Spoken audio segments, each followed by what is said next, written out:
ভারতীয় বিমান বাহিনীর একটি যুদ্ধবিমান বিধ্বস্ত হয়ে আগুন ধরে যায়। এই বিধ্বস্ত ঘটনায় এক পাইলট নিহত হয়েছে, আহত হয়েছে এক পাইলট।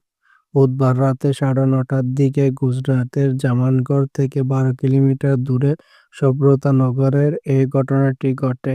এনডিটিভি এক প্রতিবেদনে এই তথ্য জানিয়েছে। ভারতীয় বিমান বাহিনীর কর্মকর্তারা জানিয়েছে, 2 আসনের জাগুয়ার নামের বিমানটি ছিল একটি নিয়মিত প্রশিক্ষণ যুদ্ধবিমান। বিমানটি ভেঙে পড়ার আগে একজন পাইলট নিজেকে বিমান থেকে বিচ্ছিন্ন করে নিয়েছে। আম্বালা বিমানঘাঁটি থেকে এই ফাইটার জেট প্রশিক্ষণের জন্য উড্ডয়ন করেছিল বলে জানা গেছে। প্রত্যক্ষদর্শীরা জানায়, তারা একটি প্রচণ্ড বিস্ফোরণের শব্দ শুনেছে। এরপরে ঘটনাস্থলে গিয়ে দেখে কালা ধোঁয়া ও আগুন জ্বলছে।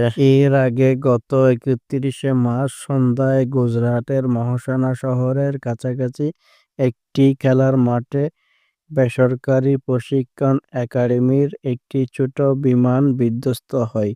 এই ঘটনায় এক নারী প্রশিক্ষণার্থী পাইলট আহত হন।